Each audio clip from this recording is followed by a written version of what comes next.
இப்போதும் நினைத்தால் நெஞ்சம் நெகிழ்ந்திடுதே. கல்வாரி அன்பை எண்ணிடும் வேளை கண்கள் கலங்கிடுதே. கர்த்தாவும் பாடுகள் இப்போதும் நினைத்தால் நெஞ்சம் நெகிழ்ந்திடுதே.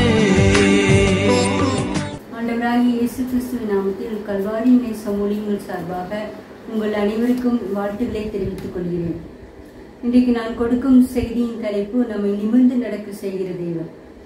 ஏனென்றால் நாம் அநேக காரியங்களால் கூனி குறுகி மற்றவர்களுக்கு முன்பாக நிமிர்ந்து நடக்க கூடாதபடி இருக்கிறது. ஆகையால் நாம் கிறிஸ்தவர்களாகிய நாம் எப்பொழுதும் மற்றவர்களுக்கு முன்பாக கூனி குறுகவே கூடாது. ஏனென்றால் அண்ட சராசரங்களை படைத்த ஆண்டவராகிய இயேசு கிறிஸ்து நம்மோடு கூட இருக்கிறார். ஒருவேளை சில காரியங்கள் தோல்வி போல் தோன்றினாலும் அதில் கடைசியில் நமக்கு தான் வெற்றி. ஆனால் பல்வேறு காரியங்களினால் நாம் நிமிர்ந்து பார்க்க கூடாது இருக்கிறது. முதலாவது என்ன காரியம் என்றால் நம்முடைய பாவங்கள். நீங்கள் சங்கீதம் 40:12 பார்த்தீர்கள் என்றால் தாவீது ராஜா எவ்வாறு கூறுகிறார், எண்ணிக்கைக்கு அடங்காத தீமைகள் என்னை சூழ்ந்து கொண்டது, என் அக்கிரமங்கள் என்னை தொடர்ந்து பிடித்தது, நான் நிமிர்ந்து நடக்க பார்க்க கூடாது இருக்கிறது, அவைகள் என் தலைமையிலும் அதிகமாயிருக்கிறது, என் இருதயம் சோர்ந்து போகிறது. ஆம் பிரியமானவர்களே, நாம் அக்கிரமங்களினாலும் சூழ்ந்து கொண்டு இருக்கும் பொழுது அநேக ஆபத்துங்கள் நம்மை தொடர்ந்து வரும், நம்மை தீமைகள் தொடர்ந்து வரும். எந்த காரியம் செய்தாலும் இதோ நமக்கு ஒன்றுமே வாய்க்காமல் போவது போல் தோன்றும். ஆகையால் தாவீது ராஜாவின் வாழ்க்கையிலும் கூட அவர் சவுல் ராஜாவினால் துரத்தப்பட்ட பொழுது அவர் இவ்வாறு தான் பாடினார், எண்ணிக்கை கடக்காத தீமைகள் என்னை சூழ்ந்து கொண்டது, நான் நிமிர்ந்து பார்க்க கூடாமல் இருக்கிறது, என் இருதயம் சோர்ந்து போகிறது. நம்முடைய இருதயம் அநேக காரியங்களினால் வருத்தப்பட்டு கலங்கி குவிந்து இருக்கும் பொழுது இந்த காரியம் எப்படி நல்லபடியாக முடிக்குமோ, மற்றவர்கள் புறஜாதி மக்கள் முன்பாக நான் இகழ்ந்து பேசப்படுகிறேனே என்றெல்லாம் நினைத்து தவிக்கும் பொழுது தேவன் நாம் சொல்கிறார், நம்மை நிமிர்ந்து நடக்க பண்ணுகிற தேவன். நம் அக்கிரமங்களையும் பாவங்களையும் அறிக்கையிட்டு அவரோடு ஒப்புரவாகும் பொழுது நம்முடைய வாழ்க்கையில் கோணலானவைகளை எல்லாம் அவர் சீராக்கி நேர்படுத்த வல்லவராக இருக்கிறார்.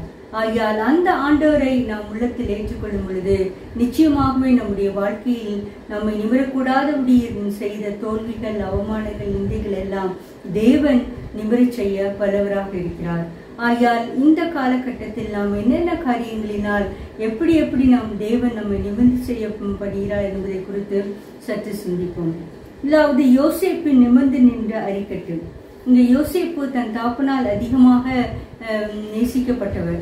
ஆனால் மற்ற சகோதரர்கள் அவனை பகைத்தார்கள். காரணம், தாப்பன் இவருக்கு மட்டும் நல்லதாக செய்கிறாரே, இவரை அதிகமாக நேசிக்கிறாரே, பலவர்ண அங்கேயே செய்து கொண்டு இருக்கிறாரே என்றெல்லாம் அதிகமாக வைத்தார்கள். எங்கே சிசுபுத்திர பாகத்தை கூட லேயாளின் மக்களாக எங்களுக்கு எழுதி கொடுக்காமல் ராகேலின் பிள்ளையாக யோசேப்புக்கு போய்விடுமோ என்றெல்லாம் அதிகமாக கலங்கினார்கள். ஆகையால் அவர்களை பகைத்தாரா. இதை காட்டிலும் யோசேப்புக்கு தன்னுடைய அவருடைய எதிர்காலத்தை வெளிப்படுத்த தேவன் இவ்வாறு ஒரு சொப்பனத்தை கொடுத்தார். அந்த சொப்பனம் இவ்வாறு இருந்தது. ஆதியாகமம் 37:6 அவன் யோசேப்பு அவர்களை நோக்கி, நான் கண்ட சொப்பனத்தை கேளுங்கள். நாம் வயலில் அறுத்து அரிகளை கட்டி கொண்டிருந்தோம். அப்பொழுது என்னுடைய அரிக்கட்டு நிமிர்ந்து நின்றது, உங்கள் அரிக்கட்டுகள் என் அரிக்கட்டை சுற்றி வணங்கி சென்றது என்றான். பிரியமானவர்களே, இதுதான் யோசேப்பை போல கர்த்தர் நம்மோடு இருக்கும் பொழுது நம்முடைய அரிக்கட்டு, நம்முடைய காரியம் நம் மற்றவர்களுக்கு முன்பாக நம்ம பயக்கிற நம்முடைய சகோதரர்களுக்கு முன்பாக நிமிர்ந்து நிற்க செய்ய வல்லவராக இருக்கிறார். இந்த சொப்பனத்தை அவர்களிடம் கூறின பொழுது அவர்கள் இன்னும் அதிகமாக பகைத்தார்கள். அதனால் அவரை தூக்கி குழியில் போட்டார்கள், எகிப்திலே விற்கப்பட்டார். ஆனாலும் கடைசியில் பாருங்கள், தேவன் சொன்ன சொப்பனம்தான் பலித்தது. யோசேப்பு எகிப்து தேசத்திலே அனைவருக்கும் தானியம் வழங்குகிறவராக அவருடைய அரிக்கட்டு நிமிர்ந்து நின்றது. மற்ற 11 சகோதரர்களும் அவரிடம் வந்து வணங்கி தாழ விழுந்து பணிந்து தானியங்களை பெற்றுக்கொள்ள நேர்ந்தது. சொப்பனம் கண்டேன், என்னுடைய அரிக்கட்டு நிமிர்ந்து நின்றது, உங்கள் அரிக்கட்டுகள் என்னை சூழ நின்று வணங்கினது.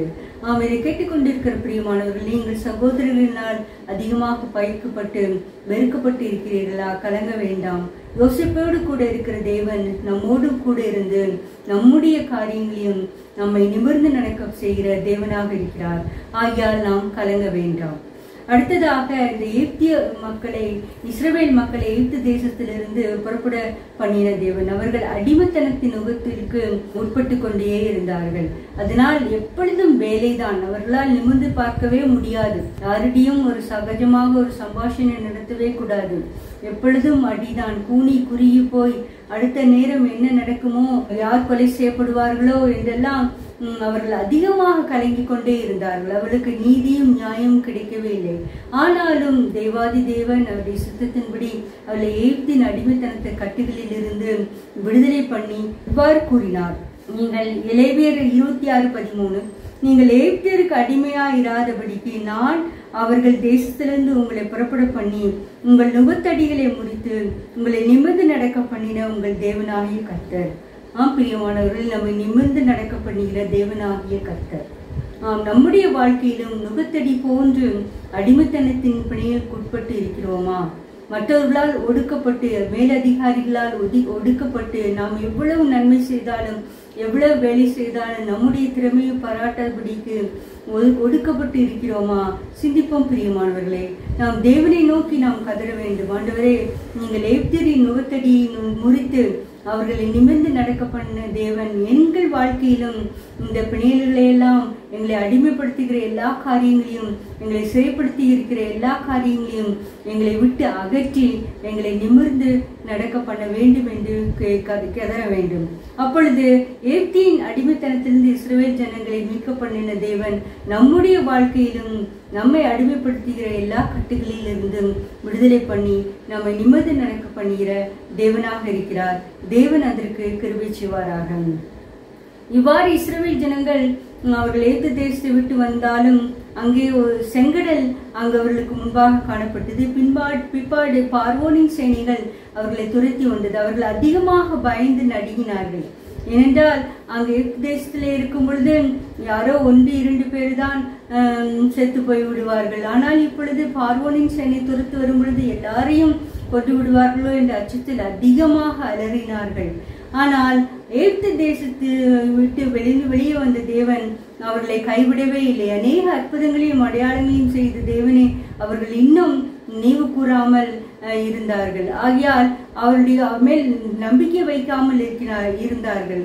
ஆகையால் அவர்கள் அலறின பொழுது அவர்களுக்கு முன்பாக செங்கடலை 2ஆக பிளந்த தேவனாக இருக்கிறார். அவர் எவ்வாறு பிளந்தார் என்பதை நீங்கள் பார்த்தீர்கள் என்றால் யாத்திராகம் 15:8, உமது நாசியின் சுவாசத்தினால் ஜலம் குவிந்து நின்றது, வெள்ளம் குவியலாக நிமிர்ந்து நின்றது, ஆழமான ஜலம் நடுக்கடலிலே உறைந்து போயிற்று.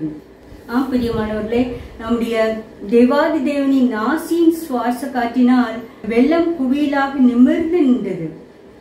நாம் எங்காவது ஒரு வெள்ளம், தண்ணீர் ஒரு சுவரை போல நிமிர்ந்து நிற்பதை பார்த்திருக்கிறோமா? எப்பொழுதும் நாம் பார்க்கவே முடியாது. தண்ணீர் ஆழ்கடலில் இருக்கும் பொழுது அலைகள் அங்கும் இங்கும் அலைந்து கொண்டே இருக்கும். அது ஓரிடத்தில் நிற்க தெரியாது. அதனுடைய சுவாபம் அப்படிதான். மற்றவர்களை எப்படி அழித்து போடலாம் என்று அலைப்பாய்ந்து கொண்டே இருக்கும். ஆனால் ஆண்டவர் சொல்கிறார், உடைய நாசியின் சுவாச காற்றினால் வெள்ளங்கள் குவியலாக நிமிர்ந்து நின்றது. அவர்கள் ஜலத்தின் ஆழமான தண்ணீர் உறைந்து போயிற்று. அவர்கள் வெட்டாந்தரையில் நடக்குவதை போல் நடந்தார்கள். நம்முடைய வாழ்க்கையிலும் வெள்ளம் போல் சுத்திரு வரும் பொழுது தேவன் அவருடைய நாசியின் சுவாச காற்றினால் அந்த வெள்ளத்தை நிமிர்ந்து நிற்க பண்ண நமக்கு ஒரு அரண் போல நிமிர்ந்து நிற்க பண்ண செய்ய வல்லவராக இருக்கிறார். எந்த ஆயுதங்கள் நம்மை நோக்கி வந்ததோ அந்த ஆயுதங்கள் நம்மையே பாதுகாக்க தேவன் பயன்படுத்த வல்லவராக இருக்கிறார். ஆகையால் நாம் அச்சப்பட வேண்டாம். நம்மை நிமிர்ந்து நடக்க பண்ணுகிற தேவன் வெள்ளம் போல ஒரு காரியத்தை நாம் காணும் போதும் கூட நாம் கலங்க வேண்டாம். நம்மை அழித்து விடுமோ என்று சொன்ன வெள்ளத்தை அவர் நிமிர்ந்து ஒரு குவியலாக நிற்க பண்ணுகிற தேவன் மேல் நாம் விசுவாசம் வைக்க வேண்டும். நினைத்து பாருங்கள், எவ்வளவு பெரிய வல்லமையுள்ள ஆண்டவர். அவர் நாசியின் சுவாசத்தினால் வெள்ளம் குவியலாக நிமிர்ந்து நின்றதாம். அப்பேற்பட்ட ஒரு தேவனை நாம் தெய்வமாக கொண்டிருக்கும் பொழுது நாம் எதற்கும் கலங்க பண்ணவே வேண்டாம். எந்த ஒரு காரியத்திலும் தேவன் நம்மை நிமிர்ந்து நடக்க பண்ணுகிற தேவனாக இருக்கிறார். மேலும் நாம் இன்னும் அதிகமான காரியங்களை நீங்கள் பார்க்கும் பொழுது நம் ஆண்டவராக இயேசு கிறிஸ்து ஒரு பெண்ணை குணமாக்குகிறார். 18 வருடமாக கூனியாக இருந்தார். எல்லளவும் நிமிரக்கூடாத ஒரு கூனியாக இருந்தார். நீங்கள் லூக்கா 13ஆம் அதிகாரத்தில் 10 முதல் 13 வரை உள்ள பார்க்கும் பொழுது, ஓய்வு நாளில் அவர் பிரசங்கம் பண்ணும் பொழுது முன்னாடி ஒரு எல்லோரும் நிமிரக்கூடாத ஒரு கூனியான ஸ்திரீ அங்கே உட்கார்ந்திருந்தாள். அவள் ஆண்டவராகிய இயேசு கிறிஸ்துவை கூட பார்க்க முடியவில்லை. அவள் எப்பொழுது போல் வழக்கமாக ஆலயத்துக்கு வருவதாக வந்து கொண்டே இருந்தாள். அவள் இயேசு கிறிஸ்துவிடம் சுகம் பெற்று அன்னைக்கு நிமிர்ந்து நிற்பாள் என்று அவள் நினைக்கவே இல்லை. ஆனாலும் தன்னுடைய வழக்கத்தை விட்டு விடாதபடி தெய்வ ஆலயத்துக்கு வந்திருந்த பொழுது அவர் சுகம் பெற்றார். லூக்கா 13:12 இயேசு அவளை கண்டு, ஸ்திரீயே, உன் பலவீனத்தினின்று விடுதலையாக்கப்பட்டாய் என்று சொல்லி அவள் மேல் தமது கைகளை வைத்தார். உடனே அவள் நிமிர்ந்து தேவனை மகிமைப்படுத்தினாள். பிரியமானவர்களே, இங்க பாருங்கள், 18 வருடம் நிமிரக்கூடாத ஒரு கூனியாக இருந்த மக்களை தேவன் நிமிர பண்ண வல்லவராக இருக்கிறார். அவர் மற்றவர்களெல்லாம் அவள் மேல் இயேசு கிறிஸ்துவ மேல் கோபப்பட்டதோடு கூட அவர் கூறினது, சாத்தான் 18 வருடமாக சிறைப்படுத்தி இருந்த இந்த பெண்ணை நான் விடுதலையாக்கினேன், எதற்காக நீங்கள் நன்மை செய்த பொழுது இப்பொழுது கோபப்படுகிறீர்கள் என்று கூறினார்கள். நம்முடைய வாழ்க்கையிலும் கூட நம்மளை நிமிரச் செய்ய முடியாதபடி அநேக வருடங்களாக கட்டி வைத்திருக்கிற சுமை போன்ற சாத்தானின் கொடிய கட்டுகளை எல்லாம் தேவன் இயேசு கிறிஸ்துவின் தொடுதல் நம்மை நிமிர்ந்து நடக்க பண்ண செய்வா இருக்கும். நாம் செய்ய வேண்டிய ஒரே காரியம் என்னவென்றால், இந்த ஸ்திரீயை போல எந்த காரியத்திலும் சோர்ந்து போகாதபடி, மற்றவர்களுடைய பரிகாச பேச்சினால் மனம் சோர்ந்து போகாதபடி நம் ஆலயத்தை நோக்கிதான் செல்ல வேண்டும். ஆலயம் செல்வது சாலவும் நன்று என்று சொன்னது போல, ஆலயம் செல்வதை நாம் எந்த காரியத்திலும் விட்டுவிடவே கூடாது.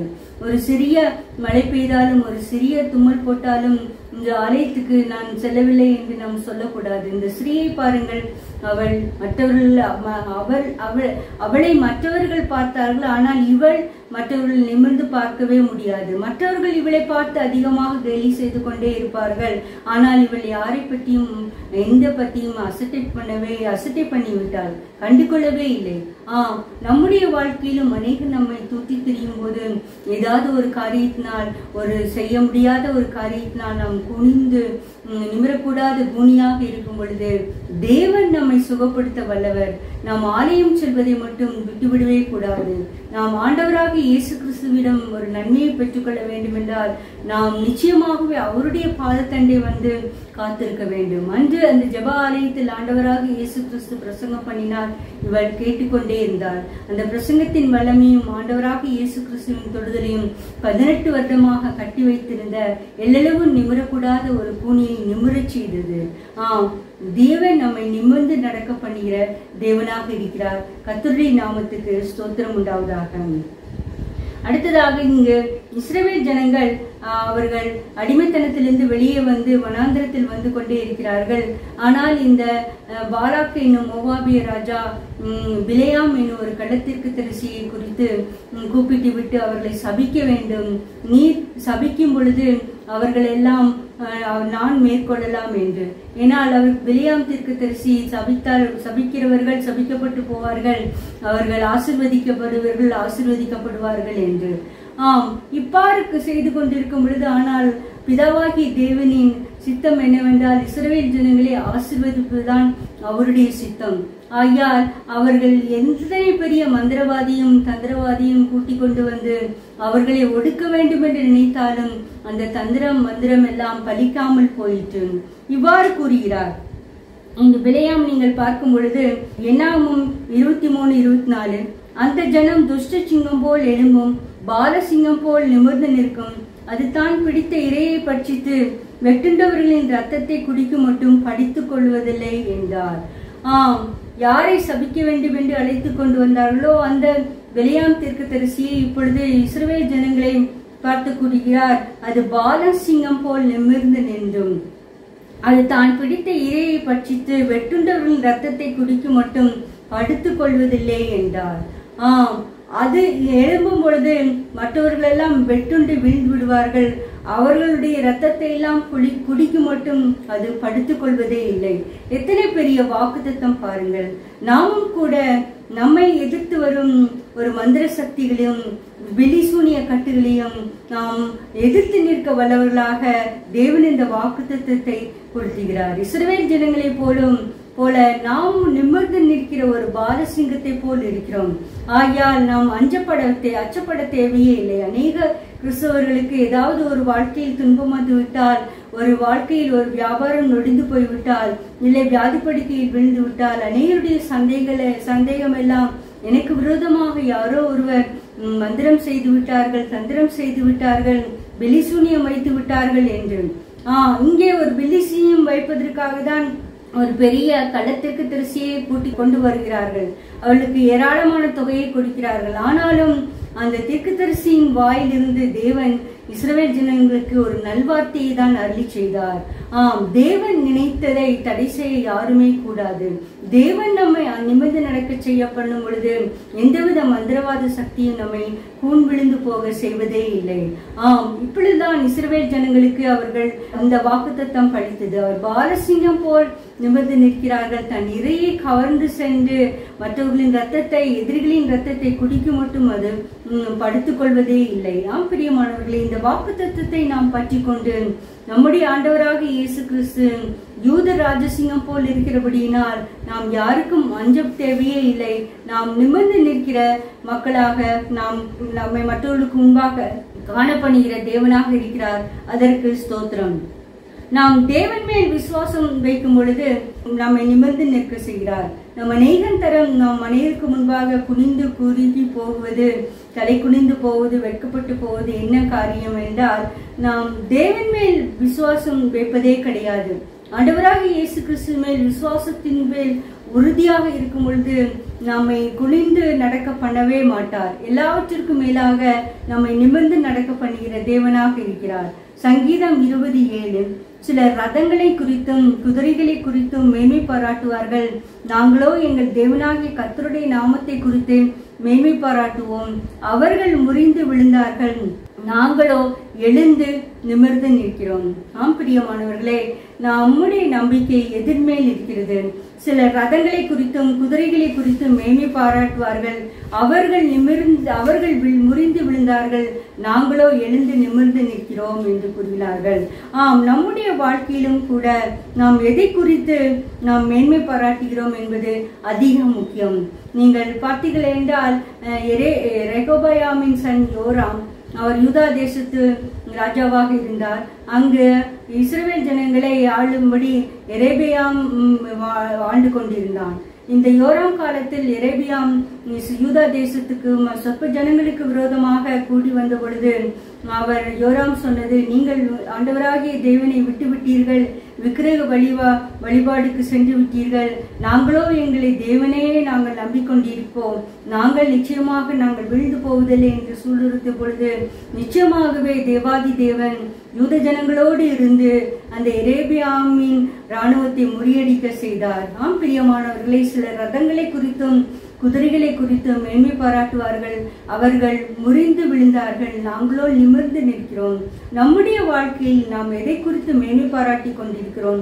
நம்முடைய செல்வத்தியா, நம்முடைய கல்வியா, நம்முடைய பொருளாதார மேம்பாட்டா, இல்லை நம்முடைய வழிவழியாக வந்த நம்முடைய மூதாதையர்களின் செல்வமா என்று நாம் சிந்திக்க கடமைப்பட்டுள்ளோம். இப்படி நாம் பல்வேறு காரியங்களில் நாம் நம்பிக்கை வைத்து ஆண்டவராக இயேசு கிறிஸ்துவை விசுவாசிப்பதை விட்டுவிட்டோம் என்றால் நிச்சயமாகவே நாம் முறிந்து விடுவோம். நாம் நிமிர்ந்து நடக்க கூடாமல் இருப்போம். தேவன் நம்மை நிமிர்ந்து நடக்க பண்ணுகிற தேவன். நாம் அவர் மேல் வைக்கும் விசுவாசத்தினால் நிச்சயமாகவே நம்மை நிமிர்ந்து நடக்க பண்ணுவார். நீங்கள் எசேக்கியா ராஜாவின் காலத்திலும் கூட இந்த அசிரிய இராணுவம் வந்த பொழுது அவர்களால் ஒன்றும் செய்யக்கூடாமல் இருந்தது. அசிரியா இராணுவம் சனகரிப்பு அதிகமாக கொக்கரித்தான், கேவலமான வார்த்தைகளினால் பேசினார். ஆனால் நடந்தது என்ன? அசிரியா ராஜாவும் சனகரிப் சொன்னது, யூத ஜனங்கள் ஒவ்வொருவரும் ஒரு கைப்பிடி மணலுக்கு அளவு கூட எங்கள் இராணுவம் போதாது என்று தங்கள் இராணுவத்தை குறித்து அதிகமாக மேன்மை பாராட்டினார்கள். ஆனால் அங்கு எசேக்கியா ராஜாவும் தீர்க்கதரிசிகளும் தேவனுடைய பாதத்தில் மண்டியிட்ட பொழுது அங்கு ஒரு தூதன் வந்து 185,000 பேரை அவர் கொண்டு போட்டான். இதுதான் ரதங்களை குறித்தும் குதிரைகளை குறித்தும் மேன்மை பாராட்டிய அசீரிய இராணுவம் விழுந்தது. ஆனால் எசேக்கியா ராஜா எங்கள் தேவனை குறித்தே மேன்மை பாராட்டுவோம் என்று சொன்னபடினால் அவர்கள் நிமிர்ந்து நின்றார்கள். அவர்களை யாரும் முறித்து போட முடியாமல் இருந்தது. பிரியமானவர்களே, இதை கேட்டுக்கொண்டிருக்கிறவர்களே, ஆண்டவராக இயேசு கிறிஸ்துவின் மேல் விசுவாசம் நாம் எவ்வளவு தூரம் வைக்கப்பட்டு இருக்கிறோம்? நாம் முற்றிலுமாக அவரை சார்ந்து ஜீவிக்கிறோமா? எதற்கும் பயப்படாமல் இருக்க வேண்டும். முக்கியமாக நமக்கு விரோதமாக வருகிற எல்லா காரியங்களையும் குறித்து நாம் அதிகமாக பயந்து நடுங்குகிறோம். இங்கே இது என்னை வந்து விழுங்கி விடுமோ, சாப்பிட்டு விடுவோம், தேவனே எங்களை காப்பாற்றும் என்று என்னென்னலாமோ பலவித முயற்சிகளை செய்கிறோம். ஆனால் இந்த எசேக்கியா ராஜாவை போல தேவனுடைய பாதத்தில் நாம் விழுந்து கிடக்கும் பொழுது எத்தனை பெரிய இராணுவம் வந்தாலும், எத்தனை பெரிய எதிரிகள் நமக்கு விரோதமாக வந்தாலும் அந்த எதிரியின் சேனையை முறியடிக்க தேவன் வல்லவராக இருக்கிறார். நம்ம நிமிர்ந்து நடக்க பண்ணுகிற தேவனாக இருக்கிறபடியால் நமக்கு தேவாதி தேவனுக்கு ஸ்தோத்திரம் உண்டாவதாக. அடுத்ததாக நீங்கள் பார்த்தீர்கள் என்றால் அப்போஸ்தலர் நடபடிகள் 14ஆம் அதிகாரத்தில் இங்கு பவுலும் பர்னபாசும் அங்கு கியோனியா பட்டணத்துக்கு செல்கிறார்கள். அங்கு பிரசங்கத்தை அதிகமாக பிரசங்கித்துக் கொண்டே இருந்தார்கள். அப்பொழுது தாயின் வயிற்றிலிருந்து சப்பானியாக பிறக்கப்பட்ட ஒரு முடவனை கொண்டு வந்து வைத்தார்கள். அவன் அவர்கள் சொல்வதை கேட்டுக்கொண்டே இருந்தபடியினால் அவனை மறுபடியுமாக நடக்க செய்ய வேண்டும் என்று அப்போஸ்தலனாகிய பவுல் இவ்வாறு சொல்கிறார். அப்போஸ்தலர் 14:10, நீ எழுந்து காலூன்றி நிமிர்ந்து நில் என்று உரத்த சத்தத்தோட சொன்னான். உடனே அவன் குதித்தெழுந்து நடந்தான். பிரியமானவர்களே, நம்முடைய வாழ்க்கையிலும் கூட நாம் முடங்கி போயிருக்கிறோம். அநேக காரியங்களால் நிமிர்ந்து பார்க்க கூடாதபடிக்கு சோர்ந்து போய் மற்றொரு முன்பாக தலை நிமிர்ந்து நடக்க கூடாதபடிக்கு இந்த முடவனை போல நாம் சோர்ந்து போயிருக்கிறோம். ஆனால் தேவ வசனங்களை கேட்க கேட்க இவனுக்குள் ஒரு விசுவாசம் வந்தது. அதை பார்த்த பவுலும் கூட நீ எழுந்து நிமிர்ந்து நில் என்று உரத்த சத்தத்தோட சொன்ன பொழுது அவன் எழுந்து நிமிர்ந்து குதித்தெழுந்து தேவனை மகிமைப்படுத்தி கொண்டு சென்றார். பிரியமானவர்களே, நம்முடைய வாழ்க்கையிலும் கூட நாம் எவ்வாறு இருக்கிறோம்? நாம் நிமிர்ந்து நடக்க கூடாதபடி எண்ணிக்கைக்கு மேலான அக்கிரமங்கள் நம் வாழ்க்கையில் பெருகி இருக்கிறதா? அவையெல்லாம் தேவனுக்கு முன்பாக நாம் அறிக்கை பண்ணும் பொழுது நாம் எத்தனை காரியமானாலும், நம்மை முடக்கி போடுகிற எத்தனை காரியமாக இருந்தாலும் தேவன் நம்மை நிமிர்ந்து நடக்க பண்ணுகிற தேவனாக இருக்கிறார். இதை கேட்டுக்கொண்டிருக்கிற பிரியமானவர்களே, நம்மை சுற்றிலும் ஏராளமான பகைவர்கள் நமக்கு விரோதமாக எழும்பிக் கொண்டே இருக்கலாம். ஆனால் நாம் செய்வதெல்லாம் ஆண்டவராக இயேசு கிறிஸ்துவை மட்டும்தான் நோக்கி பார்த்து கொண்டு அவருடைய வழியிலேயே பற்றி பின்பற்றி கொண்டு இருக்கும் பொழுது நிச்சயமாகவே நாம் யாருக்கும் பயப்படவே இல்லை, அச்சப்பட தேவையே இல்லை. தேவன் நம்மை நிமிர்ந்து நடக்க பண்ணுகிற தேவனாக இருக்கிறார். எத்தேற்பட்ட கூன் விழுந்த வாழ்க்கையாக இருந்தாலும் அதை பற்றி நாம் கவலைப்படவே கூடாது. யோபுவின் சரித்திரத்தை நீங்கள் பாருங்கள். அவர் அநேக காரியங்களினால் அவரால் நிமிர்ந்து பார்க்கவே முடியாமல் இருந்தது. அவரை சுற்றியிருந்த எல்லா செல்வங்களும் போய்விட்டது. மக்கள் எல்லாம் சென்று விட்டார்கள். அவருடைய சரீரமும் வியாதியினால் இருந்தது. அவருடைய நண்பர்களே வந்து அவரை குறித்து குற்றப்படுத்தி கொண்டே இருந்தார்கள். மனைவியும் குற்றப்படுத்தினாள். அவரால் எழுந்து நிற்க முடியுமோ என்று அதிகமாக திகைத்து நின்ற பொழுதும் கூட அவர் தேவன் பேரில் உள்ள விசுவாசத்தை விடவே இல்லை. ஆகையால் கடைசியில் என்ன நடந்தது? நிச்சயமாகவே தேவன் எல்லா காரியத்தையும் மாற்றி போட வல்லவராக இருக்கிறார். சாத்தானால் வந்த சோதனையை தேவன் மேல் உள்ள விசுவாசத்தினால் யோபு சகித்தது போல நாமும் சகித்து நிற்கும் பொழுது தேவன் நம்மை நிமிர்ந்து நடக்க பண்ணுகிற தேவனாக இருக்கிறார். ஆகையால் நாம் ஒன்றுக்கும் கவலைப்படாமல் எல்லாவற்றையும் குறித்து சோத்திரத்தோடு கூடிய ஜபத்தினாலும் வேண்டுதலினாலும் தேவனுக்கு செலுத்தும் பொழுது நாம் தேவனை நாம் மகிமைப்படுத்தும் பொழுது நிச்சயமாகவே நம்முடைய எல்லா காரியத்திலையும் தேவன் மகிமைப்படிய வல்லவராக இருக்கிறார். பிரியமானவர்கள், இதை கேட்டுக்கொண்டிருக்கிற பிரியமானவர்கள், நம்முடைய நம்பிக்கை ஆண்டவராக இயேசு கிறிஸ்து மேல் பிதாவாகிய தேவன் மேல் இருக்கிறதா? இங்க கூட ஆண்டவராக இயேசு கிறிஸ்து இவ்வாறு சொல்கிறார், ஒருவன் அதிகமான காரியங்களை குவித்து வைத்துக் கொண்டே இருந்தார். நீங்கள் பார்த்தீர்கள் என்றால் லூக்கா 12:15 முதல் 21 முதல் ஒரு ஐசுவாண்டி நிலம் நன்றாக விளைந்தது. அப்பொழுது அவன் என்ன நினைத்தான், நான் என்ன செய்வேன், எனக்கு ஏராளமான பொருள் வந்து விட்டதே, இதை நான் வைத்துக் கொள்வதற்கு பெரிய பெரிய அம்பாரங்களை எல்லாம் கட்டி தானியங்களை எல்லாம் சேர்த்து வைத்து ஆத்துமாவை மகிழ்ந்து சுகிழ்த்திரு, நீ கவலைப்பட வேண்டாம், அநேக நாட்களுக்காக நீ இளைப்பாரு என்று அவன் தன் இருதயத்தோடு சொல்லிக் கொண்டான். ஆனால் அவனை பார்த்து ஆண்டவராக இயேசு கிறிஸ்து சொல்வது, மூடனே, இன்று ராத்திரி உன் ஆத்துமா எடுத்துக் கொள்ளப்படுமானால் நீ எங்கே செல்வாய்?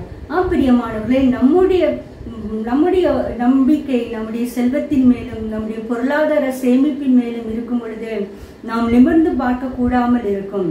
ஆனால் நாம் ஆண்டவராகிய இயேசு கிறிஸ்துவின் மேல் வைக்கப்படும் பொழுதுதான் அவர் நம்முடைய வாழ்நாட்களையும் கூட்டிச் செல்கிற தேவனாக இருக்கிறார்.